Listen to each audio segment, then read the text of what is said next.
आधार infra conference, ये मुझे लगता है चर्चा सिर्फ आधारभूत ढांचे को लेकर नहीं, मुझे लगता है नए भारत के निर्माण का आधार क्या हो, इसके बारे में हम यहाँ कुछ संवाद करने और उसमें से कुछ निष्कर्ष लेकर उस पर अमल करने के लिए हम सब एकत्र हुए हैं।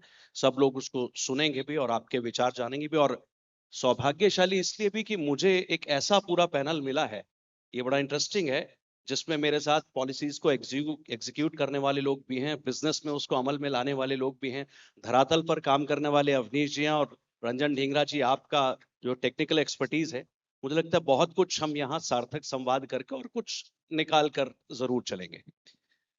तो देश के आधारभूत ढांचे को लेकर के समस्याएं, चूंकि मैं मीडिया से हूं, पत्रकारिता में हूं, तो ये सवाल कभी खत्म नहीं हुए कि अक्सर सड़कों को लेकर, पुलों को लेकर के इनकी क्वालिटी कैसी है, इनकी गुणवत्ता बहुत अच्छी नहीं है, बहुत लाइफ बड़ी नहीं होती, बार बार उसमें चेंजेस करने पड़ते हैं। डिजाइन को लेकर के आजकल खूब चर्चाएं चली, मध्य प्रदेश में तो आप हैं, तो आपको रहे हैं, आपको अच्छा अंदाजा है, आजकल वहां की भी चर्चा काफी हुई। देश का आधारभूत इंफ्रास्ट्रक्चर, और ये सिर्फ इतने तक सीमित नहीं होगा, मैं इसको इंफ्रास्ट्रक्चर को भी अगर हम कई हिस्सों में अगर बांट लें, तो इंडस्ट्रियल इंफ्रास्ट्रक्चर अपना होता है, बेसिक रोड इंफ्रास्ट्रक्चर अपना होता है, फिर रूरल इंफ्रास्ट्रक्चर, ग्रामीण आधारभूत ढांचा, वो भी इस देश में एक बहुत बड़ी भूमिका अदा करता है। तो मैं समझ नहीं पाता हूँ शुरू कहाँ से करना चाहिए, क्योंकि व्यवस्था में हम ये जानते हैं कोई भी चीज अलूफ में काम नहीं करते, सब चीजें आपस में जुड़ी हुई हैं, ग्रामीण से लेकर के शहरों तक कुछ भी अलग नहीं है। फिर भी शुरू करने के लिए अगर करना हो, तो एक बड़ा सवाल जिसका उत्तर मैं आप चारों से चाहूंगा और एक एक करके आप दे सकते हैं। बीते 10 वर्षों में समस्याएं हम सब जानते हैं, चैलेंजेस हम सबके सामने हैं, कहाँ हम लोग लैग करते हैं, कहाँ और सुधार की आवश्यकता है। लेकिन ये छोटी छोटी बातों के अलावा अगर इसको थोड़ा सा ओवरऑल ऊपर से देखना हो, तो 10 साल के पीछे की स्थिति क्या थी, पिछले 60 साल का भारत कैसा था, और अब पीछे 11 सालों में भारत की क्या स्थिति है। हम ये नहीं कह सकते कि इन 11 सालों में सब कुछ आमूलचूल बदल चुका होगा, लेकिन जो कुछ बदलाव आप महसूस करते हैं, देखते हैं, सबसे पहले राघव जी आपसे, क्योंकि आप तो इस सारे पॉलिसी ऊपर से आती है, आप उसको नीचे तक रूल्स फ्रेम करते हैं और फिर नीचे तक एग्जीक्यूट करने का काम, और आपको लगता है नीचे कहीं कमी रहती, क्योंकि लंबा करियर है, सिर्फ आपका करियर 11 साल का नहीं है, उसके पीछे का भी है। तो जरा अपने अनुभव थोड़ा शेयर कीजिए। वाकई में पिछले 10 साल में बहुत अद्भुत कार्य हुआ है और जिसे कहते हैं ट्रांसफॉर्मेटरी वर्क इंफ्रास्ट्रक्चर में हुआ है, हर फील्ड में हुआ है। और इंफ्रास्ट्रक्चर इसलिए हमारे लिए, देश के लिए आवश्यक था क्योंकि वह न केवल हमारी आर्थिक स्थिति के लिए आवश्यक है, बल्कि सामाजिक तौर पर भी। जबकि एक क्लब वगैरह में कुछ ही लोग उसमें भाग ले सकते हैं, इंफ्रास्ट्रक्चर एक सोशल लेवलर है जिसमें कोई भी सड़क पर चल सकता है, कोई भी ब्रिज पर चल सकता है, कोई भी एयरपोर्ट में आज जा सकता है। तो ये देश के लिए बहुत तरक्की हुई है। और मैं कुछ उदाहरण दूंगा। जो नेशनल हाईवेज थे हमारे, वो ज्यादातर 2 लेन के नेशनल हाईवेज थे। आज की तारीख में अधिकतर नेशनल हाईवेज हमारे 4 लेन नेशनल हाईवेज हैं। 2 लेन नेशनल हाईवेज की करीब 33% हमारे हाईवेज 2 लेन हाईवेज थे, वो अब करीब 5 या 6% रह गए हैं। आज जो नेशनल हाईवेज की लिमिट है, वो करीब हमारे 2 lakh 1.5 lakh kilometre national highways हो गए हैं। और उसकी वजह से जो लॉजिस्टिक्स कॉस्ट है, जो कोई भी इंडस्ट्रियल ट्रक जो सामान ले जा रही है, कंटेनर ले जा रही है, जो उसको कॉस्ट बेयर करनी पड़ती थी, उसकी कॉस्ट करीब 25-30% कम हो गई है। उसकी वजह से आज देश में सर्वांगीण विकास हो रहा है, इंडस्ट्रियल फील्ड में, सोशल सेक्टर्स में।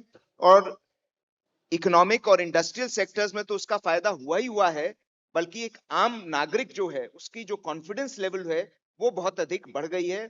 और जो एग्रीकल्चरिस्ट है, उसको अमूमन ये होता था कि कहते थे कि भाई किसान ने पैदावार तो कर दी, लेकिन वो मार्केट तक नहीं पहुंचा पा रहा। आज वो इमेजिन कर सकता है कि उसकी प्रोड्यूस जो है, वो त्वरित गति से दूसरे मार्केट तक पहुंच जाए। उसके लिए लॉजिस्टिक्स हब बन रहे हैं, नेशनल हाईवेज बन रहे हैं, एक्सप्रेसवेज बन रहे हैं, जहां हमारी 300 किलोमीटर भी नहीं, करीब 150 किलोमीटर एक्सप्रेसवेज थे, आज हमारे करीब 1000 किलोमीटर एक्सप्रेसवेज हो गए हैं, बढ़कर 2000 किलोमीटर होने जा रहे हैं। एयरपोर्ट्स में हमारी जो संख्या एयरपोर्ट्स की थी, वो दुगनी हो गई है। एनर्जी, एक जमाने में ये होता था कि डीजल के जनरेटर्स लोग खरीदते थे जब भी किसी नए शहर में जाते थे। आज 24 घंटे बिजली आती है, और न केवल शहरों में बट गांवों में भी। तो चारों तरफ जो इंफ्रास्ट्रक्चर की तरक्की हुई है वो अद्भुत और अमूलचूल है, और उसकी वजह से आज अंतरराष्ट्रीय स्तर पर इंफ्रास्ट्रक्चर पर जितने भी मैगजीन्स आप पढ़ लें, आर्टिकल्स पढ़ लें, चाहे वॉल स्ट्रीट जर्नल हो या इकोनॉमिस्ट हो, वो केवल एक चीज कहते हैं, mouth watering infrastructure development India में हो रहा है। यानी कि जो आपको ललचा दे, इतना बढ़िया इंफ्रास्ट्रक्चर, क्योंकि उनके देशों में इंफ्रास्ट्रक्चर अब धीरे धीरे करके जीर्ण शीर्ण होता जा रहा है, जबकि हमारा इंफ्रास्ट्रक्चर बढ़ता जा रहा है, लेकिन वो अपने आप में पर्याप्त नहीं, हमको बहुत कुछ और करना है, और आने वाले दिनों में मुझे पूरी उम्मीद है कि ऐसा होगा।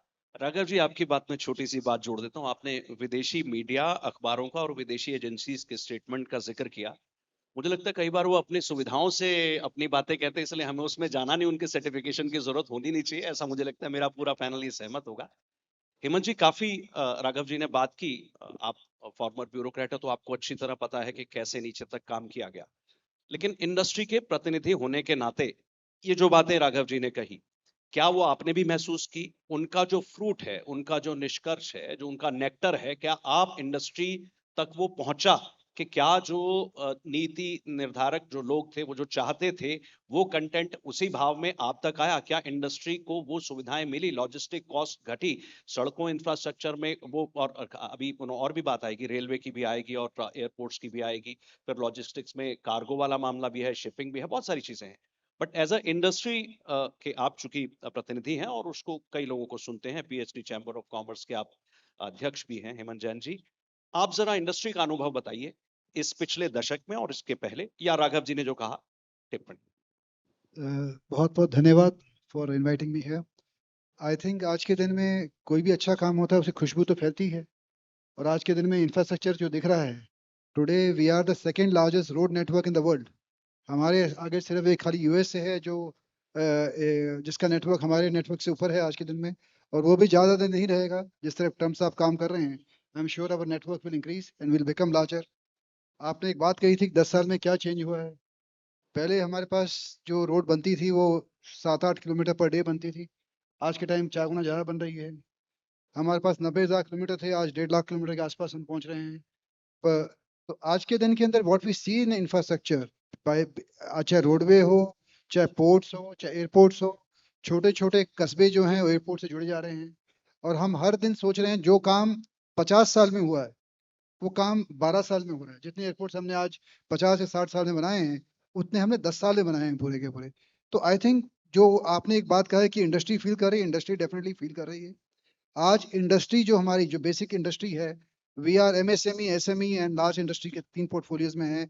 48% जो इंडस्ट्री होती है वो एमएसएमई और एसएमई के अंडर आती है पूरी की पूरी। हम ग्लोबली बहुत कॉम्पिटिटिव हैं, हमारे लोग बहुत कॉम्पिटिटिव हैं ऑन ऑन लेबर कॉस्ट। हमारे पास जो माइंडसेट है वो बहुत कॉम्पिटिटिव है, टेक्नोलॉजिकली हम बहुत बढ़िया हैं। बट आज के दिन लॉजिस्टिक कॉस्ट के अंदर हम वर्ल्ड में काफ़ी पीछे रहते हैं। Today we are not competitive on logistic cost. अगर हम बात करें यूरोप से, यूएस से, क्योंकि वहाँ पे एक ट्रेन आ जाती है फैक्ट्री के अंदर आपका माल लेने के लिए, वाटरवेज हैं जिससे आप मटेरियल लोड कर पाते हैं पूरा का पूरा। तो ये इंफ्रास्ट्रक्चर इन्वेस्टमेंट हुआ है लास्ट 10 साल में, इससे काफ़ी फर्क पड़ा है। I think today our costs of logistics, which was part of 15% of GDP, has come down to 7 to 8% or 9% right now. It further needs to go down. अभी भी काफी जरूरत है और आगे इसमें इन्वेस्ट करने की।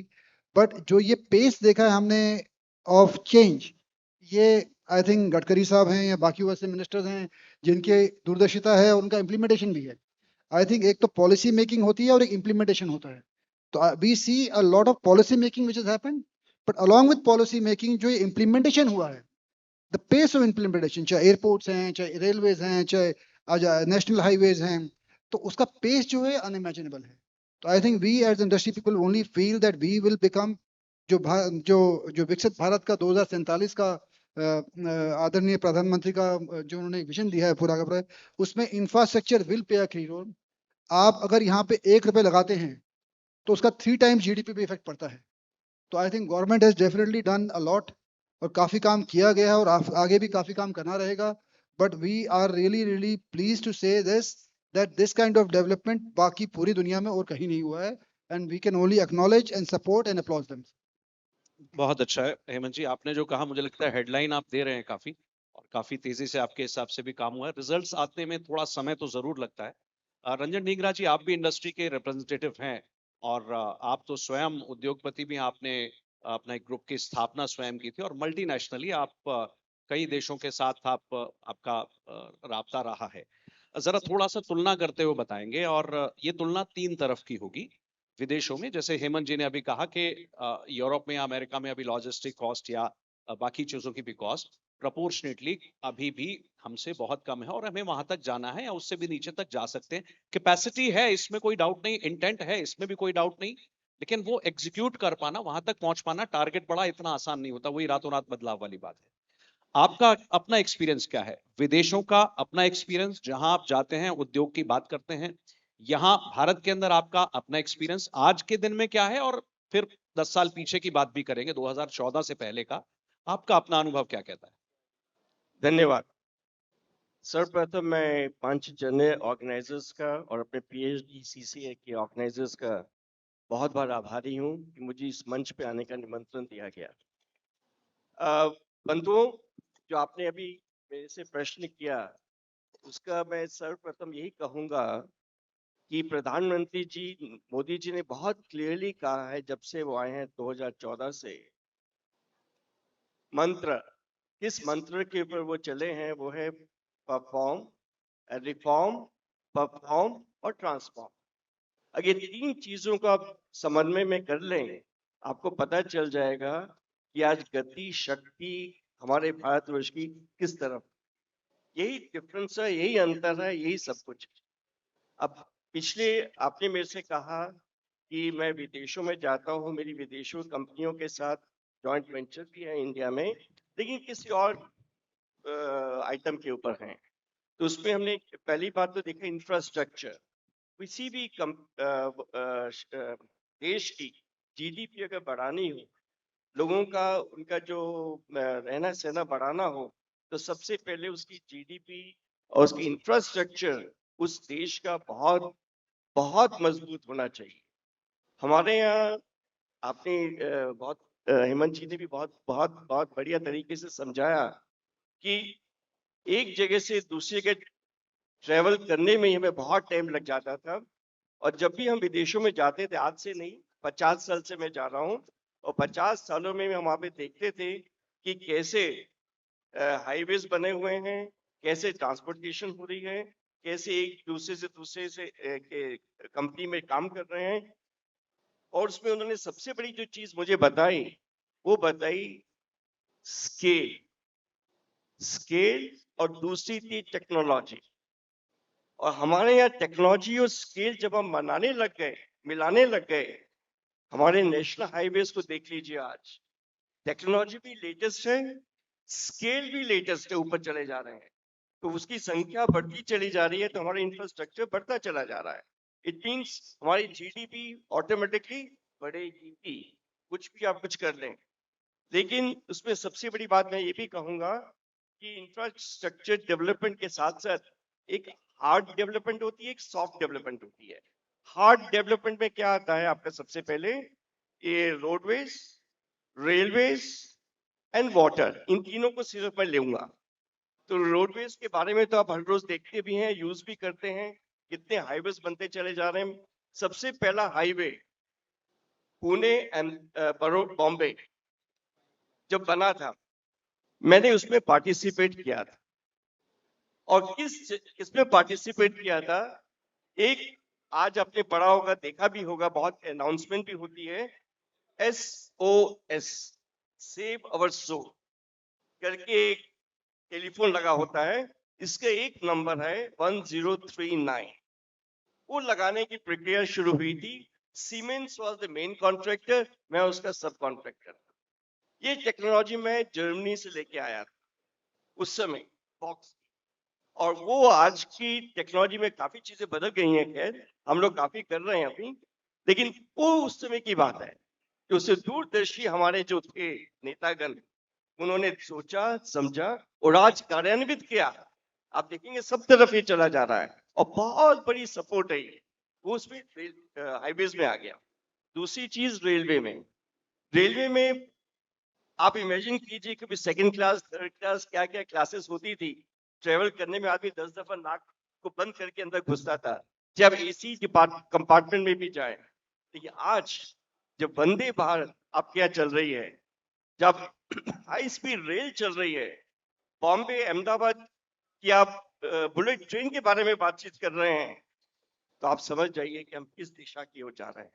तो इसमें वंस अगेन मैं यही कहूंगा, रेलवे की 65,000 किलोमीटर रेलवे ट्रैक वर्ल्ड का सबसे ज्यादा हिंदुस्तान में। तो स्केल तो है ही हमारे पास, टेक्नोलॉजी भी अब आ रही है हमारे पास, और इसमें हम बहुत लगे हुए हैं। गति शक्ति के पीछे हम सब लगे हुए हैं, जो प्रधानमंत्री जी ने हमें कहा है। तो बाकी पानी के बारे में मैं एक चीज कहना चाहूंगा, अगर आप इजाजत दें। वर्ष 2004 में हमने एक कॉन्फ्रेंस की थी, जिसमें कहा गया था कि इंटरलिंकिंग ऑफ रिवर्स, 2004 में विज्ञान भवन में। और उस समय ये एक नारा था हमारे वाजपेयी जी का, इंटरलिंकिंग ऑफ रिवर्स होनी चाहिए। आज आप देखिए साबरमती, आज आप देखिए गुजरात में, इधर साउथ में इंटरलिंकिंग रिवर्स के ऊपर काम चल रहा है, और किस तरह उसके ऊपर यातायात चल रहा है। बस इतने में कहूंगा, भी बाकी बातें देखिए। Thank you. नहीं ठीक है, वो दूसरे राउंड के लिए भी कुछ छोड़ना पड़ेगा। अफनीश जी को काफी देर इंतजार करना पड़ा है, मुझे लगता है अभी जरा समय, क्योंकि राघव जी आपने बीच में कुछ रूरल और एग्रीकल्चर से जुड़ी बात की थी। मुझे याद आता है कि शायद कल ही ये ट्रेन एक शुरू होने वाली है जो कश्मीर से लेकर के दिल्ली के आदर्श नगर तक आएगी, और वो कश्मीर का प्रोड्यूस जो यहाँ आते आते सड़कों पर और लॉजिस्टिक्स के कारण उसका लॉजिस्टिक्स का खर्च भी कम होगा, यहाँ से डिस्ट्रीब्यूशन नेटवर्क भी जरा बढ़ेगा अगर ये हब बनता है। तो इस तरह के छोटे छोटे छोटे इनोवेटिव काम उस एरिया को, यहाँ से बागानों को सीधे दिल्ली से जोड़ने का काम, और ऐसे सिर्फ कश्मीर की बात नहीं कर रहा हूँ, इसके अलावा मुझे लगता है बाकी राज्यों में भी इस तरह के काम बहुत हुए हैं। आप उत्तर प्रदेश से आते हैं, एमएलसी हैं, आप इंजीनियर भी हैं, लेकिन आपने नौकरी से ज्यादा धरातल को चुना, और जब धरती पर आपने काम किया तो मुझे ये अच्छी तरह मैं समझ सकता हूं कि रूरल एरिया के अपने चैलेंजेस होते हैं। इंफ्रास्ट्रक्चर, फिर कहता हूं, कोई अलूफ प्रक्रिया नहीं है कि शहरों में बन जाएगा और वहां नहीं बने तो चलेगा नहीं, फिर वो सब जगह बढ़ना पड़ेगा। आप चूंकि रूरल एरिया में आपने काफी काम किया है, एग्रीकल्चर में काफी काम किया है, मंडियों की हालत पिछले कुछ सालों में, या किसानों की हालत, ये पूरा इकोसिस्टम है, हम किसान से लेकर मंडी और घर तक की बात करेंगे, इस पूरे इकोसिस्टम में आपने क्या बदलाव होते देखे? क्योंकि आपने किसानों को, आपने उनके घरों तक जाकर के जाना है, पहचाना है, उनकी कंडीशन सुनी है। तो पिछले कुछ सालों में अगर कुछ ऐसे कुछ बड़े काम हुए हैं जिनसे आपको जमीन पर बदलाव आया लगता हो, और रूरल इंडिया के किसानों और बाकी लोगों के जीवन में भी सुधार आया हो, ऐसी कुछ बातें आपको ध्यान आती हैं क्या? बहुत बहुत धन्यवाद। सबसे पहले तो 5 जने का धन्यवाद करता हूं कि आधार नाम का ये आयोजन आपने किया। जहां तक आपका प्रश्न है कि परिवर्तन कैसे आया, पिछले 10 वर्षों में मैं कह सकता हूं गांव परिवर्तित हुए, और परिवर्तन के पैरामीटर हम शुरू करें अगर, तो पहला हम एजुकेशन देखते हैं, दूसरा हेल्थ सेक्टर देखते हैं, तीसरा कनेक्टिविटी देखते हैं, और चौथा बाजार के साथ उस किसान का लिंक देखते हैं। एजुकेशन के सेक्टर में जब मैं आता हूं, तो जो लोग अनुभवी हैं यहाँ उत्तर प्रदेश, जिन्होंने करीब से देखा होगा 10 वर्ष पहले, तो गांव में घुसते ही एक खंडहर सी बिल्डिंग दिखती थी। वो खंडहर सी बिल्डिंग अगर कोई पूछे तो क्या होता, तो प्राथमिक विद्यालय होता। उत्तर प्रदेश की सरकार जब आई तो कायाकल्प योजना लेकर आई, योगी जी की सरकार। और कायाकल्प योजना के बाद पिछले 7-8 वर्षों में हमने 19 पैरामीटर्स पे काम किया। और एजुकेशन सिस्टम में जो स्थान सबसे खराब दिखता था, जैसे अभी आप चर्चा कर रहे थे कि नाक बंद करके जाना पड़ता था ट्रेन के अंदर, तो कुछ वैसी स्थिति उन संस्थानों की भी हुआ करती। उस परिवर्तन के बाद आज एक प्राइमरी का विद्यालय जो बेसिक है, एजुकेशन जो हमारा स्टार्टअप है, जहाँ किसान का बच्चा पढ़ता है, वहां परिवर्तन आया है। वहां वो बच्चा हमारा यूनिफॉर्म में है, बुक्स हैं उसके पास, मिड डे मील में खाना है, और क्वालिटी एजुकेशन पढ़ाने वाला वहाँ टीचर, जो क्वालिफाइड टीचर है, वो अवेलेबल है। तो पहला एस्पेक्ट हमने एजुकेशन की तरफ गए। दूसरा, आज मैं सुबह दिल्ली की माननीय मुख्यमंत्री जी को सुन रहा था। जो परिवर्तन हेल्थ के सेक्टर में आया है वो भी अमूलचूल परिवर्तन है।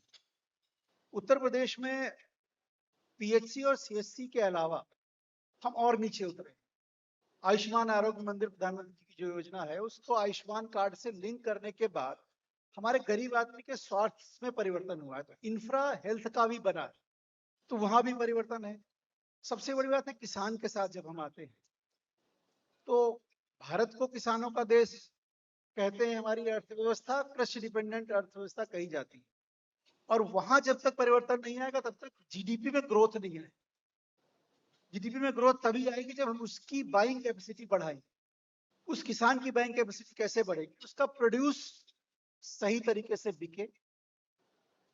हमने एग्रीकल्चर इंफ्रा फंड नाम से 2020 में एक फंड बनाया जिसमें सरकार ने 1 लाख करोड़ रुपए अलॉट। उससे क्या हुआ, किसानों ने अपने प्रोड्यूस को रखने के लिए सरकार की सब्सिडी के माध्यम से अपने स्टोरेज बनाए। स्टोरेज जो पहले पैसा जो सीधा ब्रोकर के थ्रू चला जाता था वो स्टोरेज बनाया उसने, और उसको अपनी फसल को होल्ड करने की क्षमता आ गई। कुछ दिन अपनी फसल को अपने साथ रख सकता है। जब वो रखा तो उसको वहां अच्छा प्राइस मिला और उसकी इनकम बढ़ी। सड़कें बनी ग्रामीण क्षेत्र में। जब ग्रामीण क्षेत्र में सड़कें बनी तो क्या मंडियां जुड़ी। पहले क्या होता था, किसान साहूकार के ऊपर डिपेंडेंट होता कि उसको एक मंडी में जाना है, यहाँ इतना पैसा मिल रहा है, और ई नैम के माध्यम से सरकार वो मंडी लेकर आई तो उसको आज उसके मोबाइल पर दिखता है अच्छा मेरे प्रोड्यूस की कीमत ये होनी चाहिए। तो चूंकि सड़कें अच्छी हो गई तो मूवमेंट आ सकता है, तो वो मूवमेंट कर सकता है। तीसरी बड़ी बात कि वो जो प्रोड्यूस बन गया डायरेक्टली तो कंज्यूम हो नहीं सकता, उसको प्रोसेस होना पड़ेगा। तो सरकार ने प्रोसेसिंग इंडस्ट्री को बढ़ावा दिया। फूड प्रोसेसिंग इंडस्ट्री को बढ़ावा दिया तो छोटे छोटे फूड प्रोसेसिंग संयंत्र लगने शुरू हुए गाँव में। तो किसान ने, जैसे मैं एक छोटा सा एग्जांपल देता हूँ, हमारा बाराबंकी है, वहां हमारे चुनाव क्षेत्र में बाराबंकी भी आता है। तो वहां पर टमाटर प्रोड्यूस, और टमाटर रॉ यूज कर लिया तो यूज कर लिया, बाकी उसका केचप बनना है। तो टोमेटो केचप बनाने के लिए उस टमाटर को पहले जाना पड़ेगा महाराष्ट्र या गुजरात, केचप बनेगा, फिर वो वापस आएगा जो हम कंज्यूमर के पास लाएंगे। तो सरकार की इन स्कीमों के माध्यम से जब वो प्रोसेसिंग इंडस्ट्री लगी तो वही केचप बनाने की इंडस्ट्री लग गई। तो जितना उनको अपना कंजम्पशन चाहिए उतना यूज किया। बाकी चूंकि सड़कें अच्छी हो गई, उत्तर प्रदेश एक्सप्रेस वे प्रदेश हो गया, हमारा मूवमेंट बहुत आसान हो गया। दिल्ली, लखनऊ, मुंबई, जहां भी हम जाना चाहते हैं जा सकते हैं। तो इससे इंफ्रा आधार है किसी भी डेवलपमेंट का, और उस आधार पर हमने सब तरीके से काम किया है पिछले गत वर्षों में, और उसका प्रभाव सामान्य व्यक्ति पर दिखता है। जो देखना चाहेगा उसको दिखेगा, जिसकी आंखों में कोई चश्मा लग गया तो नहीं दिखेगा। बट सामान्य तरीके से अगर आप देखना चाहेंगे कि नहीं यार परिवर्तन क्या आया, तो सच में परिवर्तन दिखेगा। एमएसएमई का मैं छोटा सा उदाहरण लेके अपनी वाणी को विराम दूंगा। लखनऊ में मैं ऐसे ही विकसित उत्तर प्रदेश का योगी जी ने एक सेशन रखा था 24 घंटे का, विधानसभा और विधान परिषद लगातार 24 घंटे चली। तो हम सब ने उसकी तैयारी की, अच्छा कैसे डेवलपमेंट आया। तो मैं लखनऊ को देख रहा था। लखनऊ में पिछले 7 वर्षों में 90,000 छोटी इंडस्ट्रियां, 90,000, 40,000 पहले हुआ करती थी और 90,000 इन 7 वर्षों में लगी। तो ये परिवर्तन है जो विजिबल डिफरेंस है। और जिस गति से हम चल दिए हैं, अगर यही गति हमारी रही तो जो सपना है माननीय मोदी जी का कि 2047 में राष्ट्र विकसित होगा, तो वहां तक पहुंचेगी। आपने बहुत अच्छा कहा, और मुझे लगता है कि आप सिर्फ यूपी की आपने जो एग्जांपल्स दिए, और केंद्र की तरफ से कई रूरल सेक्टर को ऐसी योजनाएं दी गई हैं जिनका लाभ हमारे पास बाकी राज्यों के लोग होते थे। मध्य प्रदेश की कुछ मुझे लगता है राघव जी बता पाएंगे। मगर एक विषय जो रंजन ढींगरा जी ने उठाया था, मुझे लगता है बड़ा इंपॉर्टेंट विषय है। ये इंफ्रास्ट्रक्चर डेवलपमेंट के अंदर टेक्नोलॉजी का कितना योगदान, कितना असल में प्रोपोर्शन है उसको हम अगर 100 में से 20 नंबर देते हैं, 30 नंबर देते हैं, कितना योगदान है, and what are the challenges. Raghav ji थोड़ा सा आप अगर इस पर रोशनी डालें, क्योंकि उन्होंने तो उद्योगपति के रूप में काम किया, आप जरा उस सिस्टम के बीच में थे। तो टेक्नोलॉजी आज की डेट में, अब एआई का जमाना है, हम लोग एआई के माध्यम से तो लगभग क्लरिकल काम खत्म कर चुके हैं, वो बहुत फोन से आसानी से हो जाएंगे। कितना योगदान आप देख रहे हैं? देखिए, इंफ्रास्ट्रक्चर के क्षेत्र में आज जो टेक्नोलॉजी का उपयोग किया जा रहा है वो बहुत प्रगाढ़ और प्रबल है। हर क्षेत्र में टेक्नोलॉजी का प्रयोग किया जा रहा है। मैं उदाहरण के तौर पर हाईवे सेक्टर ले लीजिए। तो जब हाईवेज का कंस्ट्रक्शन होता है तो सबसे बड़ी समस्या आती है कि जो प्रोजेक्ट रिपोर्ट बनती है वो कभी-कभी कमजोर रहती है और उसकी वजह से बाद में सड़कों का अलाइनमेंट जो आपने जिक्र किया, जैसे एक आपने मध्य प्रदेश का किसी किस्से का ब्रिज का आपने वर्णन किया, तो वो गलत हो जाते हैं अलाइनमेंट्स। लेकिन आज टेक्नोलॉजी का उपयोग करते हुए 99% केसेस में ड्रोन्स का प्रयोग किया जा रहा है, लिडार टेक्नोलॉजी का उपयोग किया जा रहा है, लेजर बेस्ड टेक्नोलॉजी सा, जिससे कि जो नाप होता है, सड़क का जो अलाइनमेंट होता है, उसको बहुत जल्दी से और सही तरीके से बिल्कुल उसको पैना कर दिया जाता है, जिससे कि उसमें गलती की गुंजाइश बहुत कम रहती है। सड़कों के निर्माण में जो मटेरियल्स का उपयोग किया जा रहा है आज, अगर पहले 100 रुपए का मटेरियल लगता था, आज 90 रुपए में वही मटेरियल उतना ही मजबूत लग रहा है और उसमें टेक्निकल टेक्सटाइल्स का प्रयोग किया जा रहा है, विभिन्न प्रकार के नए नए प्रयोग किए जा रहे हैं और जो मैनुअल है निर्माण का उसमें ये प्रोविजन रखा गया है कि कोई भी अगर अपने तरीके से एडवांस टेक्नोलॉजी का उपयोग करेगा तो वो परमिटेड रहेगा, उसको किसी से अनुमति लेने की आवश्यकता नहीं है। और ये माननीय मंत्री जी ने इस प्रकार का स्पेशल वो हमेशा एम्फसाइज करते हैं कि नई टेक्नोलॉजी को लाया जाए। अगर आप सड़क के यूजेज को देख लें तो एक जमाना था जब बैरियर्स लगे रहते थे रोड्स पर और 2-2 घंटे 3-3 घंटे तक आप लोग बताएंगे कि कितना ट्रकों को और हम लोगों को एज पैसेंजर्स रुकना पड़ता था टोल देने के लिए और कैश में पेमेंट करते थे। 2016 से जो फास्टैग लाया गया है, आज मुझे बताते हुए खुशी है कि 99% सड़कों पर जो यूजेज किया जा रहा है वो फास्टैग इलेक्ट्रॉनिक टोलिंग का किया जा रहा है और जो एवरेज करीब 1 घंटा रुकना पड़ता था, 45 मिनट रुकना पड़ता था, वो आज शायद 45 सेकंड रुकना पड़ता है। तो ये एक बहुत बड़ी तरक्की है देश के लिए और हमको गौरवान्वित होना चाहिए कि आज इंडिया में इस प्रकार की टेक्निक यूज हो रही है और इस पर भी कांस्टेंट एडवांसमेंट्स, इसको भी और एडवांस करने का प्रयोग किया जा रहा है कि आपको रुकना भी ना पड़े और गैंट्री बेस्ड टोलिंग हो कि ऊपर वो आपकी कार को पढ़ ले और आप उसमें से सीधे निकल जाएं और आपका अकाउंट से पैसे डेबिट हो जाएं। चाहे इलेक्ट्रिसिटी हो, पावर सेक्टर हो, एयरपोर्ट्स हो, हर जगह एडवांस टेक्नोलॉजीज का उपयोग किया जा रहा है और उसकी वजह से आज हम लीप फ्रॉग कर पा रहे हैं और दूसरे देशों से compete कर पा रहे हैं। उसमें जरूर दूसरे देश भी तरक्की कर रहे हैं तो हमको उनके साथ it is a race constantly, ऐसा नहीं है कि और लोग सो रहे हैं, हम ही केवल तरक्की कर रहे हैं, वो भी तरक्की कर रहे हैं, लेकिन हमको और तेजी से दौड़ने की आवश्यकता है। नहीं, आपने बिल्कुल ठीक कहा। देश ने तकनीक का सबसे बेहतर इस्तेमाल तो अभी ऑपरेशन सिंदूर में देखा। वो अब डिफेंस का मामला है, जरा उसकी चर्चा फिर कभी की जा सकती है, मगर अभी इंफ्रास्ट्रक्चर के इस मामले को भी आपने जो बताया, आपकी बात से बात ध्यान में आई। अपने दर्शकों की सुविधा के लिए टेक्नोलॉजी 3 तरह की, एक तो डिजाइन की टेक्नोलॉजी, वो टेक्निक, दूसरा आईटी सेक्टर है और तीसरा एआई है जो उसका एडवांस वर्जन है। हेमंत जैन साहब, उद्योगपति और इंडस्ट्री के प्रतिनिधि होने के नाते स्वयं भी आप हैं, टेक्नोलॉजी का कितना रोल इस देश के इंफ्रास्ट्रक्चर डेवलपमेंट में अपॉर्चुनिटी के रूप में, जहां इंडस्ट्री को अपना रोल प्ले करना होगा, वहां आप देख पाते हैं? क्योंकि इंडस्ट्री के कई अलग अलग आयामों से आप परिचित हैं, आप तक वो सारी बातें आती होंगी कि इस तरह से, जैसे ढेंगरा साहब ने ये चर्चा की कि 1039 नाम का एक वो नंबर जो शुरू किया गया, वो उसी तरह की व्यवस्था नए रूपों में आज भी लगभग सभी हाईवे पर, सभी एक्सप्रेसवे पर हम देखते हैं। आप इंडस्ट्री के प्रतिनिधि के नाते क्या सोचते हैं, अपॉर्चुनिटीज कहां हैं? And then I am sure challenges तो होंगे ही, पहले अपॉर्चुनिटीज। सर, आई थिंक आज के दिन में लाइक यू से एआई का जमाना है, तो AI is getting everywhere and जहां नहीं है AI will be there. If AI is not there right now in some such sectors, AI will be there in all sectors, and this will transform the way we do business totally. Today, when we are talking about airports, airports was taking a couple of years' time. Now with prefab technology, with the new technical infrastructure, you can build an airport in a year's time. आज के दिन में the ports, which we talk about ports right now, the ports के अंदर जो पहले demurrage या waiting time होता था 7 days, 6 days, with the new technology that's come down, the discharge rates have increased. आज के दिन में if you're today talking again, अगर हम दोबारा बात कर रहे हैं आज हाईवेज के अंदर कि 4 times हाईवे ज़्यादा बन रहे हैं, so that kind of techniques and technology जो अभी राघव जी ने बोला, it's something which is new materials are being used, new facilities are being used, drones are being used to ensure that we have faster deliveries of roads and bridges. पहले जो bridges के अंदर जो technology use की जाती है आज करी जा रही है उसमें काफी परिवर्तन आया है हमारे मानने के अंदर. So I think in every mode of life आज it is not exactly infrastructure but Google has played a great role. आज के टाइम पहले तो खिड़की खोल के रास्ता पूछना पड़ता था, आजकल तो बच्चे भी नहीं पूछते हैं, हम भी नहीं पूछते हैं, गूगल लगाते हैं और पहुंच जाते हैं.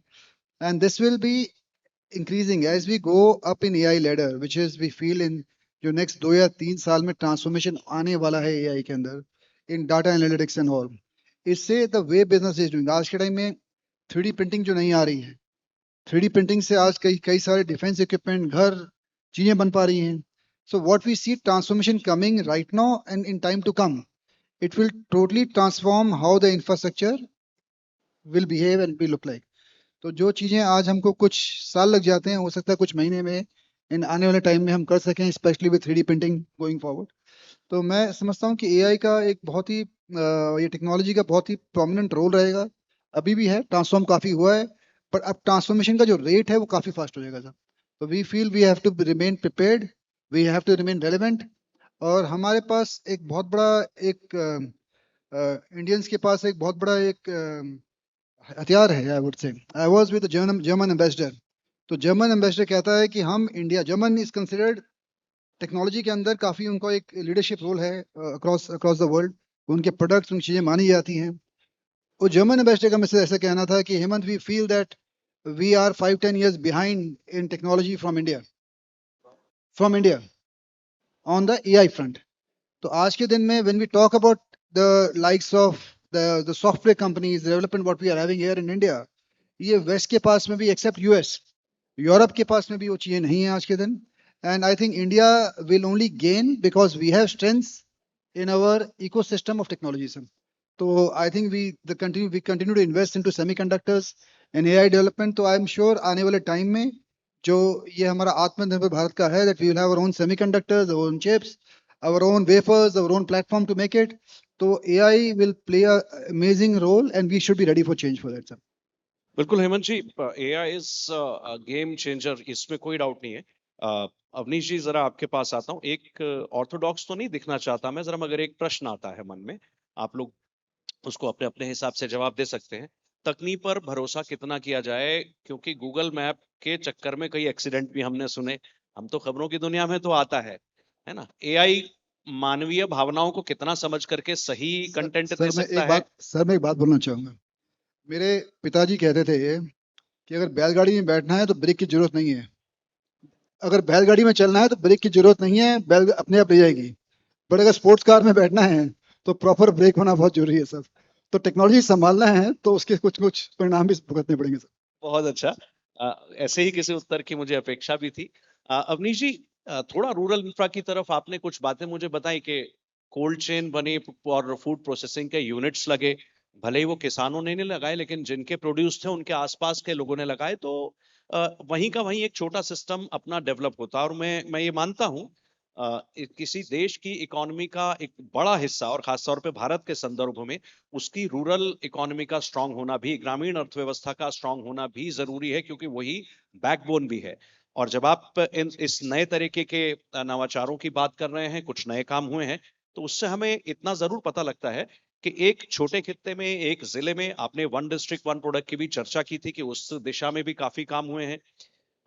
जब एक लोकल खित्ते की अपनी इकोनॉमी, अपना एक छोटा इकोसिस्टम डेवलप होना शुरू होता है, वो दूसरों से बंधा भी है, जुड़ा भी है, वो सब ठीक है, मगर अपने में वो सक्षम भी हो जाता है. मुझे लगता है कि ये अपने आप में बड़ा काम इस संदर्भ में भी है कि हम अपने इस उपमहाद्वीप के अलग अलग देशों में जिस तरह की हलचल देखते हैं, और भारत में जब सब कुछ ठीक रहता है, और हम सुनते हैं विदेशों की खबरें कि वहां की इकोनॉमी ऐसे कोलैप्स कर गई, इधर हो गया, अमेरिका और ब्रिटेन तक की भी ये खबरें आई कि बहुत डिस्ट्रेस में आ गए थे.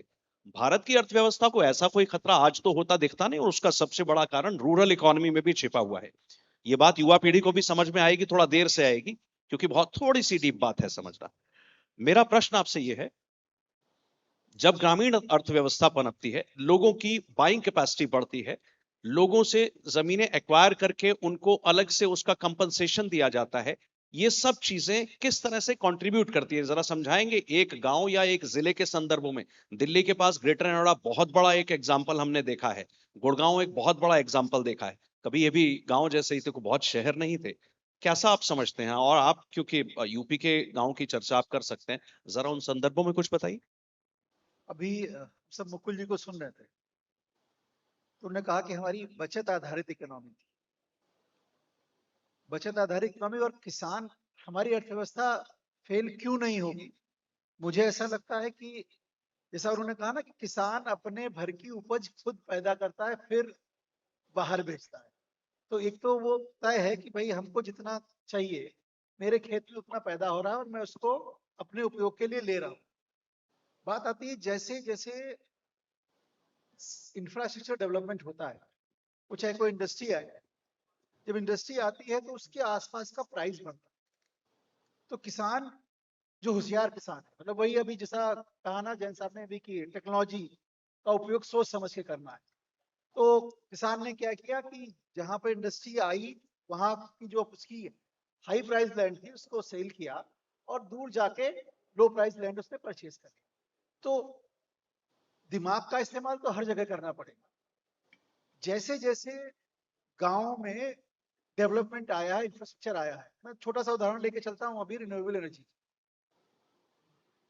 आपने सोलर पावर पैनल लगाए, पीएम सूर्य घर योजना आई, और प्रधानमंत्री कुसुम योजना के तहत जो अपने किसानों को हमने पैनल दिए अपना सिंचाई के लिए, उसके बाद उसको लिंक किया हमने पैसे के साथ, कि आप जिस समय आपको अपने पानी की सिंचाई की आवश्यकता है उस समय आप वहां उपयोग करिए, बाकी ग्रिड आपसे पावर ले लेगी।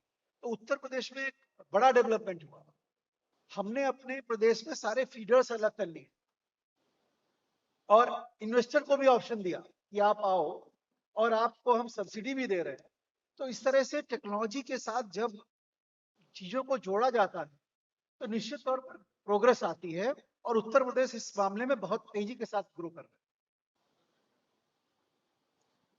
जी, ये यूपी के संदर्भों में ठीक है। रंजन ढींगरा जी, ये जो तकनीक को लेकर के जो प्रश्न मेरा हेमंत जी से था, आप भी उसी दुनिया से हैं, उसी बिरादरी को अच्छे से समझते हैं।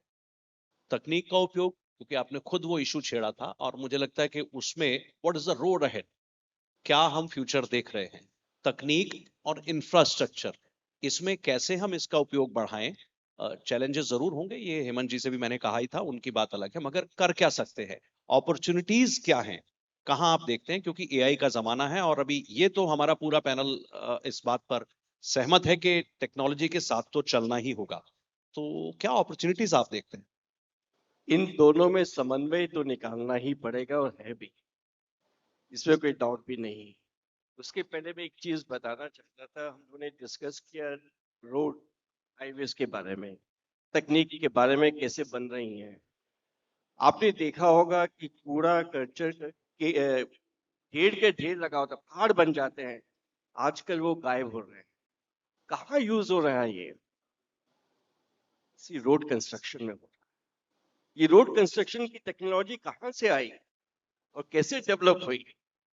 ऑन द स्पॉट ये सब डेवलप होती चली जा रही है, और हम उसको यूटिलाइज करते चले जा रहे हैं। कॉस्ट ऑफ कंस्ट्रक्शन कम होती जा रही है, टेक्नोलॉजी साथ साथ बढ़ती चली जा रही है। एक तो वो, दूसरा भी आपने कहा कि एआई के बारे में, टेक्नोलॉजी यूजेस के बारे में। पहले तो हमें सोचना पड़ेगा, एआई इज ए बेन और बून, अभिशाप या आशीर्वाद, ये हमें सोचना पड़ेगा कि इसको किस प्रोपोर्शनेट में हम ले सकते हैं। अक्सर देखा गया है कि जो उस बुद्धि का हो, मैं नाम नहीं लेना चाहता, उस बुद्धि का हो, तो अक्सर इसी को उस डायरेक्शन में ले जाएगा जिसमें देश के हित के लिए काम ना आए। तो इसको हमें बून बेन और अभिशाप और आशीर्वाद के हिसाब से देखना पड़ेगा। ये भी सच है कि एआई के बिना आजकल गुजारा भी नहीं है, ये भी सच है। तो अक्सर अब हर एक जगह क्योंकि जैसे आर्किटेक्चर ड्राइंग ले लीजिए आप, क्या करना है, बहुत एक आर्किटेक्चर ने आपको बना के 3-4 सैंपल दे दिए, मजा नहीं आया। एआई में 2 बटन दबाए, 10 ऑल्टरनेटिव्स आपके पास आ गए, और 10 के 200 ब्यूटीफुल ऑल्टरनेटिव आपके सामने आ गए। दिस इज काइंड ऑफ आशीर्वाद जो आपको मिलता है, इसको लेना ही पड़ेगा। तो मेरे हिसाब से बिना टेक्नोलॉजी के, मैं फिर वापस जाता हूँ, आपने कहा था आपने 10 साल पुराना एक्सपीरियंस बताइए, 20 साल पुराना, मैं 50 साल पुराना एक्सपीरियंस बताता हूँ। जब 1975 में पहली दफा जर्मनी गया था, उस समय मैं करने गया था नौकरी करने as an engineer in a company called Brown Boveri ABB, जो आज के जमाने में 3 साल उनके साथ में नौकरी की मैंने। तो उस समय का जमाना और आज का जमाना, उस समय हिंदुस्तान का जमाना ले लीजिए आप, यही दिल्ली एयरपोर्ट कैसा होता था, वही दिल्ली एयरपोर्ट आज कैसा है, या आपका जेवर एयरपोर्ट जो नोएडा में आगे निकल के आ रहा है, किस डायरेक्शन पे जा रहा है, ये सब टेक्नोलॉजी का ही कमाल है और किसका कमाल नहीं है। तो स्केल, मैं बार बार इन दोनों पे आता हूं, और दोनों के लिए आज हमारे पास शक्ति भी है, बल भी है, और किसी का आशीर्वाद भी है। आज मन शक्ति भी है हमारे यहाँ, हमारी सरकार के पास दिशा दशा सब देने के लिए है, पहले शायद कमी। इन सब चीजों को हाथ में लेते हुए तो हम क्यों ना इसका यूटिलाइज करें और बहुत बखूबी करें, तो मेरे हिसाब से देश को कोई आगे जाने से रोक नहीं पाए।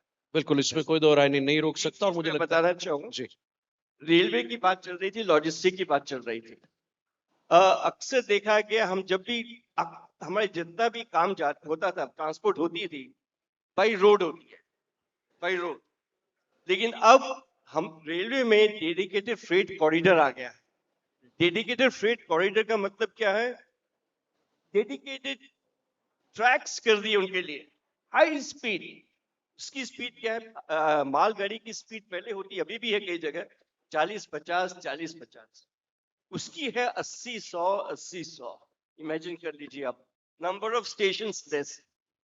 तो इसका मतलब क्या हो गया, लेटेस्ट टेक्नोलॉजी, क्योंकि डेडिकेटेड फ्रेट कॉरिडोर में मैं भी इन्वॉल्व हूँ, तो इसलिए मुझे पूरा मालूम है उसमें क्या हो रहा है, कैसे कर रहा है, किस टेक्नोलॉजी, किस कैरियर फ्रीक्वेंसी के साथ हम आगे बढ़ रहे हैं।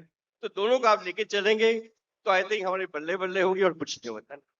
बहुत अच्छा। और आपने जो कहा वो डेडिकेटेड फ्रेट कॉरिडोर पे जो गाड़ियां चलती हैं उनकी स्पीड 30-40 से ज्यादा बढ़ के 80 तक, ऐसे ही पैसेंजर में भी हमने कुछ इनोवेशंस होते देखे हैं। सामान्य पैसेंजर गाड़ियों से बढ़ के जब आप राजधानी और शताब्दी तक जाते हैं तो उनकी एवरेज स्पीड चलने की वो 75 किलोमीटर प्रति घंटे की है। और वंदे भारत अब जो शुरू हुई, अभी तो स्लीपर वाली भी शुरू हो गई, उसकी स्पीड और भी ज्यादा होगी, लेकिन अभी जो चल रही है उसकी स्पीड लगभग 100 किलोमीटर, यानी ये 75 तक की हमारी राजधानी है और लगभग ये 100 तक जा रही है वंदे भारत। एम आई राइट? ठीक है ना? उससे ज्यादा है। जो रनिंग है वो 130 तक दिखाता है, बट एवरेज आती है 100। ये हमने उसको कैलकुलेट किया था, मुझे लगता है आप सब लोग। तो ये रेलवे इंफ्रास्ट्रक्चर में बहुत काम हुआ है। सड़क इंफ्रास्ट्रक्चर में हम देख रहे हैं हाईवेज, एक्सप्रेसवेज लगातार नए नए, और अभी दिल्ली में हमने अर्बन एक्सटेंशन रोड यहाँ देखी, यहाँ दिल्ली के जितने लोग हैं वो जानते हैं उससे कितना बेनिफिट होने वाला है। और रूरल इंफ्रास्ट्रक्चर पर भी आपने काफी बात की। उसमें भी ऐसी कई सारी योजनाएं हैं जिनका जिक्र हमने नहीं किया क्योंकि समय बहुत लग जाता है उन सारी एक एक योजना को बात करने में। मगर मोटा मोटी रूरल इकोनॉमी में भी हमने ये रिफॉर्म होते देखा, रूरल रिफॉर्म्स का पार्ट है वो। मैं आप दोनों से, राघव जी आपसे भी और हेमंत जी आपसे भी मेरा प्रश्न होगा और थोड़ा डीप डाउन। हमने यहाँ अब तक जो हुआ उसकी बात की, उससे जो सुविधाएं मिली, उससे जो लाइफस्टाइल बदला, उससे जो देश की इकोनॉमी को भी कंट्रीब्यूशन हुआ, वो सब इतने सारे पार्ट हो सकते हैं, बहुत सारी बात कर सकते हैं। एक्सपेक्ट क्या करते हैं, जो डायरेक्शन अभी तक ऊपर नीति नियंताओं ने चुनी है, आप स्वयं उसके पार्ट भी रहे हैं, मगर अब उसमें कुछ नया करने का स्कोप है, नया करने का डायरेक्शन कुछ और भी ऐसी होनी चाहिए साहब, ये आपके मन की इच्छा, मतलब इसमें जो आप मन से कहना चाहते हैं। तो पहले राघव जी आपके लिए और फिर हेमंत जी यही सवाल आपके लिए भी, क्या दिशा देखना आप चाहते हैं? जी देखिए, बहुत कुछ हो चुका है लेकिन हमको संतुष्ट नहीं रहना चाहिए, हमेशा तरक्की करती रहनी चाहिए। और जहां तक हाईवेज और एक्सप्रेसवेज का सवाल है, सेफ्टी एक बहुत बड़ा विषय है। हमने इंफ्रास्ट्रक्चर तो बना दिया, लेकिन उस इंफ्रास्ट्रक्चर को किस तरीके से उसको संवारा जाए, सस्टेन किया जाए, मेंटेन किया जाए, मैनेज किया जाए, ऑपरेट किया जाए, उस पर अब हमारा देश का पूरा ध्यान जाना चाहिए, जिससे कि न केवल मतलब एक तो हमने घर अच्छा बना दिया है, वो तो एक चीज है, लेकिन घर में रहने का आराम भी मिलना चाहिए नागरिक को, और आराम मिलना चाहिए, उसको सुविधा मिलनी चाहिए, उसको सुकून मिलना चाहिए। तो वो सुकून तब मिलेगा जब हमारे सिस्टम्स इस प्रकार के प्रगाढ़ और तंदुरुस्त सिस्टम्स हों जो फुल प्रूफ हों। वो उसमें अभी गुंजाइश है और काम करने की आवश्यकता है, जिस पर एक अलग कभी विचार किया जाए। और उसको उसमें टेक्नोलॉजी, उसमें सिस्टम्स, गवर्नेंस, मैनेजमेंट, उसमें बहुत कुछ अभी करने की आवश्यकता है। ये एक सब्जेक्ट है। दूसरा, मैं शहरों के विकास के विषय में बताना चाहूंगा कि शहर हमारे अच्छे हैं, लेकिन उनमें सिस्टम्स और गवर्नेंस की बहुत कमी है। जो मेयोरियल सिस्टम है उसको हमको मजबूत करना है, उसमें डिसीजन मेकिंग को इम्प्रूव करना है। फाइनेंसेस हमारे सिटीज के बहुत डामाडोल हैं। कुल मिलाकर अगर देखा जाए तो हमारे जो शहरों से जो रेवेन्यू अर्जित होती है वो जीडीपी की केवल कुछ ही प्रतिशत, शायद 1% होगी, जबकि विकसित देशों में 5-6% होती है। तो शहरों की जब तक प्रॉपर्टी टैक्स रिकवरी सिस्टम्स को, जिस तरह से हमने जीएसटी में सुधार किया, प्रॉपर्टी टैक्स में सुधार करना पड़ेगा, उसको रिकवरी का सिस्टम उसका बढ़िया करना पड़ेगा। ट्रैफिक और ट्रांसपोर्ट के सिस्टम्स शहरों में सुधारने पड़ेंगे। आज एक पॉइंट से दूसरे पॉइंट में जाइए, दिल्ली में कभी कभी एक एक डेढ़ घंटा लग जाता है, जबकि सिंगापुर ने इस प्रकार की व्यवस्था कर रखी है कि एक पॉइंट टू दूसरे पॉइंट जाइए तो 35 मिनट से ज्यादा नहीं लगेगा। तो ये जब तक हमारे multi modal systems with in the city नहीं बढ़िया होंगे और सिटी की गवर्नेंस बढ़िया नहीं होगी, क्लेanलीनेस सिटीज की अच्छी नहीं होगी, तो हमारा टूरिज्म नहीं विकसित हो पाएगा, इन्वेस्टमेंट हमारा नहीं आ पाएगा। आज भारतवर्ष में जो कारों का पेनिट्रेशन है, हम सोचते हैं बहुत सारी कारें हैं, लेकिन केवल 13 या 15% लोगों के पास गाड़ियां हैं, कारें हैं, जबकि अमेरिका में 55 या 75% लोगों के पास गाड़ियां हैं। चाइना में शायद 50% लोगों के पास गाड़ियां। अगर उतनी गाड़ियां आज हमारी सड़कों पर आ जाएंगी तो हम संभाल नहीं पाएंगे, और लोग, गाड़ियों का साइज बढ़ता जा रहा है, रोज नई नई फैंसी गाड़ियां आ रही हैं, 8-8 सीटर गाड़ियां आ रही हैं। सड़क आपकी वही है। तो जो सड़क थी वो मारुति 800 के लिए बनी थी, लेकिन आज उस पर आ रही है वेलफायर और कौन सी कार्निवल गाड़ियां, तो उनको तो बैन कर देना चाहिए मेरे विचार में। तो भारतवर्ष को प्रमोट करना चाहिए छोटी गाड़ी को, लेकिन तंदुरुस्त मजबूत गाड़ी हो, स्ट्रॉन्ग इंजन के साथ। और मेयोरियल व्यवस्था, जो मेयर है उसको बहुत सिस्टम को हमको स्ट्रॉन्ग करना पड़ेगा, नहीं तो आने वाले दिनों में हमको दिक्कत जाएगी। नहीं, वो जो आपने कहा सड़क मारुति 800 के लिए भी नहीं बनी थी, सड़कें तो बनी थी बजाज और वेस्पा के लिए। वो मुझे लगता है पुराने जिनके पास घर हैं उनको अपने गैराज भी याद होंगे, वो छोटे से स्कूटर गैराज। अब तो मामला काफी बदल गया, मगर आपका कहना ठीक है। हेमंत जी, आपको क्या लगता है, ये चीजें जिस दिशा में हैं, और दो बातें हैं, क्या जो कुछ हुआ उससे आप सेटिस्फाइड हो गए, एक, और पूरे खुल के बताइएगा आपको अपेक्षा क्या है, दो, और अगर कोई शिकायत भी है तो वो भी कह ही दीजिए, मंच ठीक है। सर समस्या खाली एक ही है सर आपकी। सर आपने राघव जी के बाद में बोलने को बोला है, इन्होंने काफी कुछ कवर कर लिया है सर, तो बोलने को कम बचता है। But I would say today, आज के दिन के अंदर काफी काम हुआ है, जैसे पहले भी हम सब ने बोला है। बट इनलैंड वाटरवेज पे काम करना जरूरी है सर। आई थिंक यूरोप के अंदर और यूएस के अंदर मेजर ट्रैफिक जो इंग्लैंड से जाता है वो इंडियन वाटरवे में जाता है। अभी भी इंडियन वाटरवे इंडिया के अंदर अभी उतने यूज में नहीं आ रहे जितने आने चाहिए। आज के दिन में भी आई थिंक एयरपोर्ट्स काफी बने हैं, but still lot of areas के अंदर भी एयरपोर्ट कनेक्टिविटी की इशू है आज के दिन में।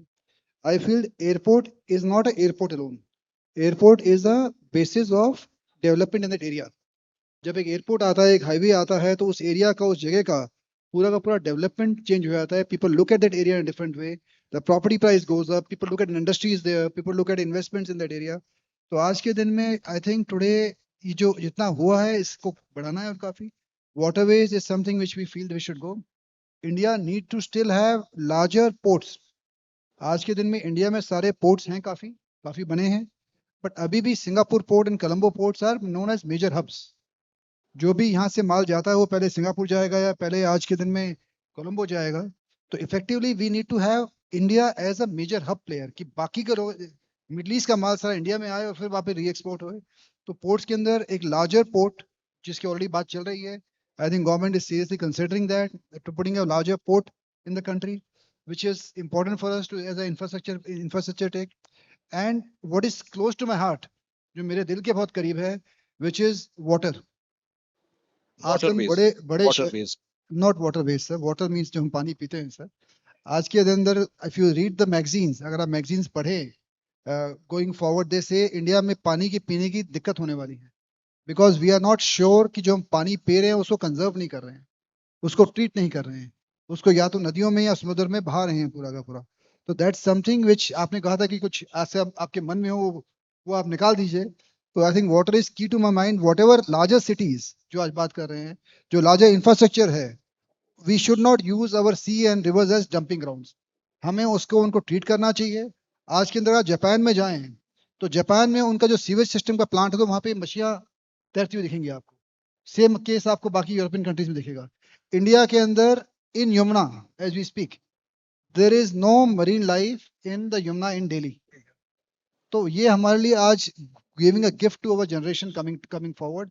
आई see it as a part of infrastructure because this is key to our healthy living in future.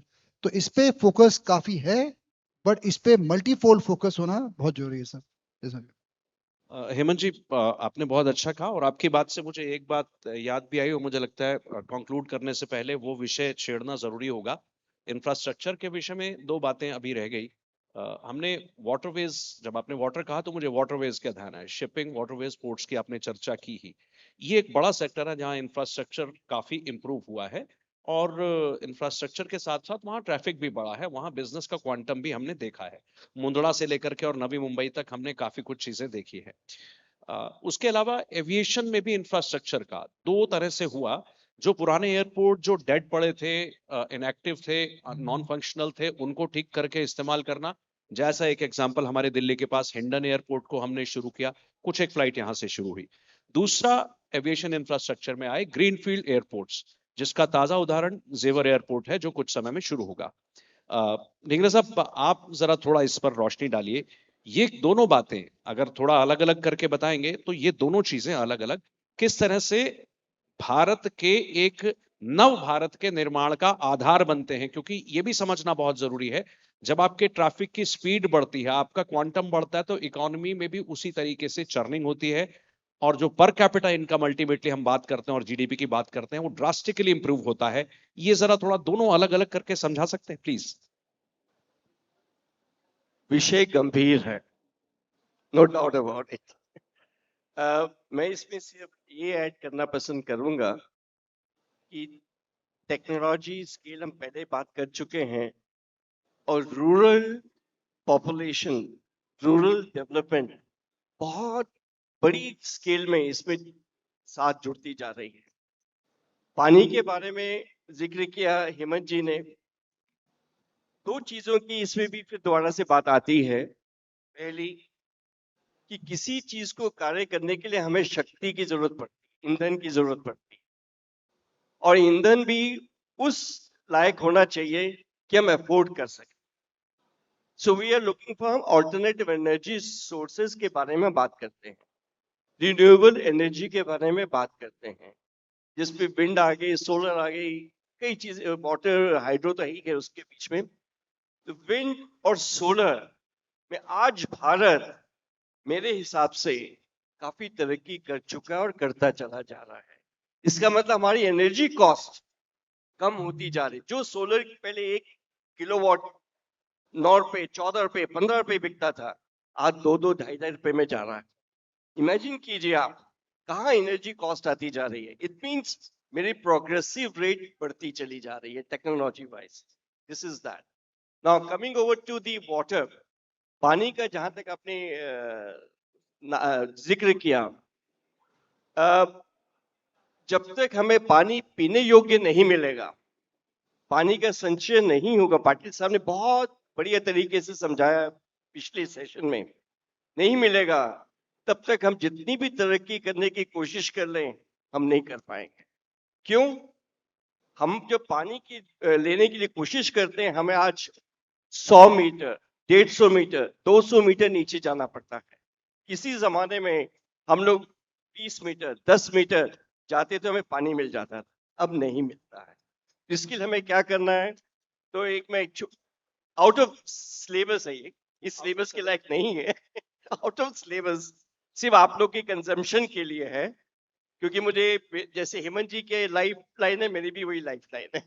उसके लिए मैं कहूंगा rotary India water conservation trust है, जो हमने बनाई 2004 में, जिसका मैं प्रेसिडेंट हूँ अभी भी।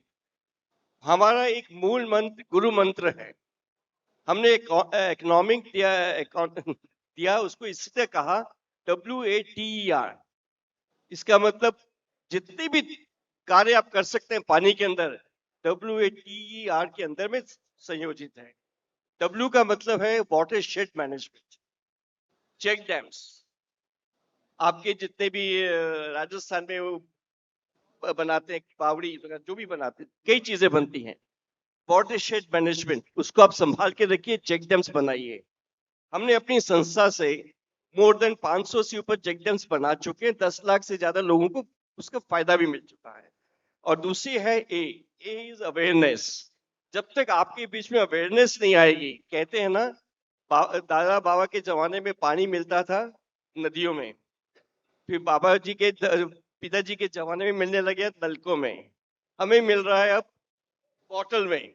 हमारे बच्चों को मिलेगा पोलियो ड्रॉप में, वो भी पता नहीं मिलेगा कि नहीं मिलेगा। That's a kind of thing.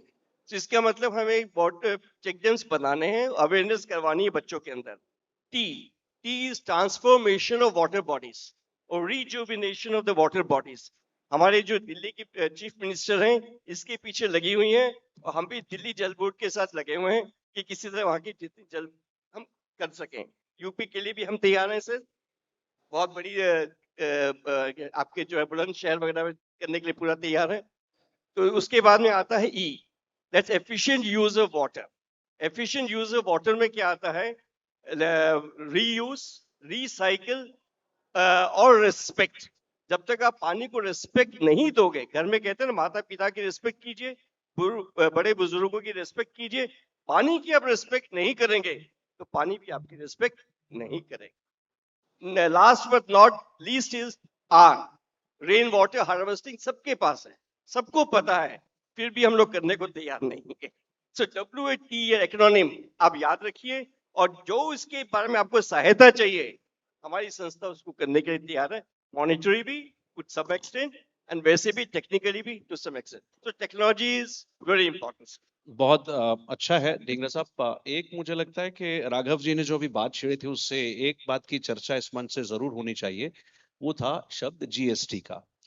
GST का जो हालिया रिफॉर्म्स है, जो रेट कट्स हैं, उसको किसी और एंगल से नहीं, लेकिन इस एंगल से जरूर देखा जाना चाहिए कि वो आम आदमी के लिए कितनी बड़ी राहत देगा। उसकी जेब में थोड़ा पैसा बचेगा, और बचेगा तो वो अपनी बाइंग कैपेसिटी बढ़ाएगा। बाइंग कैपेसिटी बढ़ेगी तो क्या रूरल इकोनॉमी पर इसका फर्क पड़ता है? ये एक प्रश्न है, और ये आने वाले दिनों में हम सबको दिखेगा। शायद एकदम से अभी नहीं पता लगे, लेकिन रूरल इकोनॉमी का एक असर मुझे अवनीश जी आपसे समझना है। हमने पिछले कुछ सालों की घटनाओं को याद करेंगे, आप में से बहुत लोगों को याद होगा, हमारे आसपास के जो मुल्क हैं उनमें बहुत जबरदस्त हलचल हुई, पॉलिटिकल हलचल थी, उसके कारण से कई तरह के संकट आए। पाकिस्तान में हमने वो संकट देखा, क्या हाल है जानते हैं। श्रीलंका में पानी का क्राइसिस ऐसा ही था जैसे भी आप जिक्र कर रहे हैं, ड्रॉप्स में मिलेगा, तो भारत ने शिप भर करके पानी की बोतल, बॉटल वाटर वहां भेजे। बांग्लादेश में जब सारा कुछ हमारे हिसाब से नहीं चल रहा था, फिर भी हमने चावल दिए, अभी अंतर विरोधों के बावजूद दिए, वैचारिक विरोध के बावजूद दिए। बहुत लोग कहते थे कि क्यों जरूरत है, लेकिन वो जैसा मैं कहता हूं कि अलूफ में कोई भी ग्रो नहीं कर सकता, इस तरह अलूफ में भारत भी ग्रो नहीं कर सकता। उसके पड़ोस को भी उसके साथ ही चलना होगा, अन्यथा ये भी एक इम्बैलेंस क्रिएट होता है। सो मेरा जरा अवनीश जी आपसे पूछना है, क्योंकि आप ग्रामीण अर्थव्यवस्था को जानते हैं, क्या ऐसा कारण है कि इतनी सब हलचल हमारे पड़ोस के मुल्कों में हो जाती है? हमारे यहाँ नारे तो लगते हैं, लेकिन फिर वहीं से आवाज आ जाती है कि नहीं नहीं, ये तो नहीं हो सकता है। क्या रूरल अर्थव्यवस्था का उसमें कोई योगदान है, इंफ्रास्ट्रक्चर का कोई योगदान है? देखिए, हम सनातन संस्कृति में चलने वाले देश हैं। जैसा आपने कहा ना कि हमारा अंतर विरोध इतना था, उसके बाद भी हमने चावल दिए। तो हमारे यहाँ पहले क्या होता था कि कोई भूखा अगर हमारे पास आ जाए, तो मेरी थाली में अगर एक रोटी है तो उसकी आधी हम उसको दे दें। या जरूरत पड़ी तो उसको पूरी भी दे देंगे और खुद भूखे सो जाएंगे। तो उस संस्कृत पे जीने वाले हम लोग भी, और हमारा गांव ऐसे ही जीता है। गांव में जो व्यवस्था है ना आपस में मिलकर चलने की, मेरी आवश्यकता है तो आप मेरा साथ दीजिए, आपकी आवश्यकता होगी तो मैं आपका साथ दूंगा। वैसे ही जब ये जो जीएसटी के रिफॉर्म की बात आपने की अभी, निश्चित तौर पर इसका प्रभाव नीचे तक जाने वाला है। जिन जिन प्रोडक्ट्स में हमने जीएसटी कम की है, 5% तक लेके गए हैं, उनकी वजह से गांव में गति आए। हमारे इंडस्ट्रियलिस्ट मित्र यहाँ बैठे हुए हैं। गांव में जब गति आएगी तो उसकी बाइंग कैपेसिटी बढ़ेगी, तो ज्यादा सामान खरीदेगा, ज्यादा सामान खरीदेगा तो निश्चित तौर पर उसका प्रभाव जीडीपी पे आने वाला है। और हम जब अपना बकेट बढ़ाते हैं कुछ परचेज करने का, तो उसके साथ होता ऐसे है कि जब बकेट हमारी परचेज करने की बढ़ी तो हम आवश्यक चीजों के साथ साथ कुछ ऐसी चीजें भी खरीदते हैं जो हम लग्जरी की बात होती है। तो गांव तक अगर हम लग्जरी को पहुंचा पाए, उसकी पेइंग कैपेसिटी को बढ़ा पाए, और वो तभी आएगा जब हम रूरल अर्थव्यवस्था को मजबूती देंगे, ग्रामीण इंफ्रास्ट्रक्चर को बढ़ाएंगे। जैसे हम लोग अभी सुबह चर्चा कर रहे थे कि हाईवे आया, कोई सड़क जब बनती है तो सड़क के एक्विजिशन, जब सड़क बनती है जो उस समय जो एक्विजिशन होता है उससे पैसा नहीं आता ग्रामीण के पास, लेकिन जब सड़क बन जाती है तो उसकी जमीन की कीमतें 10 से 15 गुना बढ़ती है। और 10 से 15 गुना बढ़ती ही नहीं, उसके साथ साथ वो रोड पे लोग जा रहे होते हैं तो छोटा सा ढाबा भी बनाता है वो, तो उसकी रोजी रोटी चलनी शुरू हो जाती है, छोटी सी दुकानें बनाते हैं। तो इस तरह, और अपना प्रोड्यूस जो उसको ले जाना पड़ता था बेचने के लिए, आपने बहुत बार सड़कों से गुजरे होंगे तो देखा होगा कि खेत से तोड़कर वो अपनी सब्जियां सड़क के किनारे लगा लेते हैं और आप खरीदते हुए जाते हैं वो सब्जियां। तो ये एक परिवर्तन है जो डेवलपमेंट के आधार पर आता है। जब इंफ्रास्ट्रक्चर बढ़ता है, हमने सोलर इंफ्रास्ट्रक्चर पे काम किया, हमने सड़कें बनाई, और सबसे बड़ा परिवर्तन जो पानी को लेकर चर्चा हो रही है, जो घर घर नल से हम पानी ले जा रहे हैं, वो एक बड़ा परिवर्तन है। लोगों, आप बुंदेलखंड तरफ चले जाइए तो लोगों का आधा दिन जाता था पानी एकत्रित करने के लिए। वो जो उसकी मैन पावर है, उस मैन पावर को अब हम उपयोग कर पा रहे हैं प्रोडक्टिव कामों में। तो बहुत सारे परिवर्तन हैं, और उन परिवर्तनों को जब हम अनुभव करना शुरू करेंगे, जब हम देखना शुरू करेंगे, तो किसान ने फसल पैदा की, उसकी उपज आई, उसकी उपज को हमने बाजार दिया। जिस समय बाजार उपलब्ध नहीं था उस समय उसको स्टोरेज दिया। स्टोरेज देने के बाद उसको हमने उसको प्रोसेसिंग करने, इस लायक बनाने का अवसर दिया। तो ये इंफ्रा का जो परिवर्तन है, जो आधार है, ये मूल आधार डेवलपमेंट का आधार है, और उस परिवर्तन को लेकर आगे चल रहे हैं। और हमारी संस्कृति बिल्कुल अलग है। हम दूसरों के लिए सोचते हैं सबसे पहले। और मैं अगर खेल के क्षेत्र की चर्चा नहीं करूंगा अभी आज, तो ऐसा लगेगा हमने कुछ छोड़ दिया। अभी हमारे पूर्व वक्ता भी कबड्डी की चर्चा करके गए, तो खेल के इंफ्रास्ट्रक्चर में भी हमने अभूतपूर्व परिवर्तन किए। खिलाड़ियों को अवसर देने के साथ साथ हमने उनको अवसर दिए हैं। आज उत्तर प्रदेश की मैं बात करूं अगर, तो जो खेल कोटे की 2% नौकरियां होती थी, वो हमने सारे क्षेत्रों में पूरी की। आप मेडल लेके आइए, नौकरी लेकर जाइए, मेडल लेकर आइए, पैसा लेकर जाइए, और दोहरा प्रभाव आता है उसका। जैसे मैं क्रीड़ा भारती संगठन से जुड़ा हूं, तो हमारा संगठन कहता है आनंद के लिए खेलिए। आनंद के लिए खेलेंगे तो स्वस्थ होंगे, और जब स्वस्थ हो जाएंगे, आनंद के लिए खेलते खेलते कहीं खेल में इतना आनंद लेके आने लगे तो आप ओलंपिक के पोडियम तक पहुंच जाए। तो ओलंपिक तक, पोडियम तक पहुंचाने की सरकार की स्कीम, और प्रधानमंत्री जी ने 2030 में कॉमनवेल्थ और 2036 में ओलंपिक, ये सब जब होगा तब 2047 में राष्ट्र विकसित होगा, और उसमें हर व्यक्ति का यहाँ योगदान चाहिए। हम अपने नागरिक कर्तव्यों का निर्वहन करते हुए, जैसे अभी ने कहा ना कि पानी का उपयोग कितना करना है, वो हमें नागरिक कर्तव्य की तरह सीखना पड़ेगा और समझना पड़ेगा। जब वो कर्तव्य हमारे अंदर आएंगे तब हम आगे तक चले जाएंगे। और यकीन मानिए, हमारी आंखों के सामने ये राष्ट्र विकसित होगा। हमारा इंफ्रास्ट्रक्चर उस दिशा में चल चुका है, हमारा डेवलपमेंट उस दिशा में चल चुका है जब हम मल्टी डायरेक्शनल सोचते हैं। आज की इस कॉन्फ्रेंस में हमने सारे मुद्दों को एड्रेस किया है। हम गांव से लेके एआई तक आए हैं, और जब ये सोच किसी भी मंच पर होने लगती है, ये चर्चा सारे मंचों पर जब होने लगती है, तो हमारे युवा का डेवलपमेंट विकास भी होता है। और आपने अड़ोस हमारे पड़ोसी देशों की बात की, वहां की जो हलचल है, वो हलचल भारत में कभी नहीं हो सकती। भरोसा रखिए, वो भारत में कभी नहीं हो सकती। वो इसलिए नहीं हो सकती कि हम संस्कृति को मानने वाले लोग हैं। हम अपने से ज्यादा दूसरों को महत्व देते हैं, कि सामने वाले को कष्ट ना हो, मुझे शायद थोड़ा कष्ट भले ही हो जाए। जब तक हमारे मन में ये सोच रहेगी, तब तक ये सब कुछ नहीं होने वाला, और हम बिल्कुल अलग देश निकलेंगे। आपने ठीक कहा अवनीश जी, और आपकी बात में मैं पूरा विश्वास करता हूं, क्योंकि हलचल करने की जो धमकी देते हैं वही मान चुके कि हो नहीं सकता, तो फिर नहीं हो सकता। दो बातें मुझे अभी ध्यान आ रही हैं, और वो हेमंत जैन जी ने भी उस विषय को छेड़ा था और आपने भी छेड़ा, लेकिन स्पोर्ट्स इंफ्रास्ट्रक्चर के विषय में जो आपने कहा था वो बड़ा इंटरेस्टिंग है। और भारत, हमें याद रखना चाहिए कि शायद और कुछ सालों में, एक दशक से भी कम समय में, शायद अंतरराष्ट्रीय स्तर के खेलों को होस्ट करने के लिए पूरी तरह तैयार हो रहा है।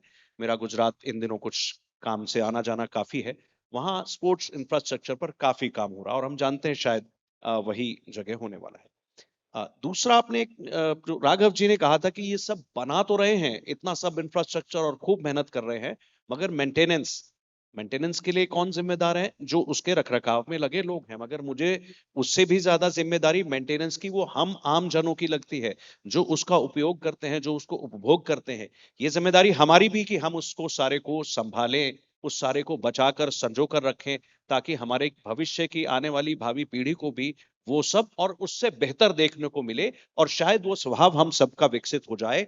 आप चारों का मैं इस चर्चा में जुड़ने के लिए बहुत बहुत धन्यवाद आपको देना चाहता हूं। इंडस्ट्री की तरफ से Hemant Jain ji, PhD, chamber of commerce, आप रंजन ढींगरा जी, अवनीश जी, आप राजनीति की तरफ से आए और ब्यूरोक्रेसी का रिप्रेजेंटेशन एक्स आईएएस के रूप में राघव चंद्रा जी ने किया। बहुत बहुत धन्यवाद, बहुत बहुत धन्यवाद।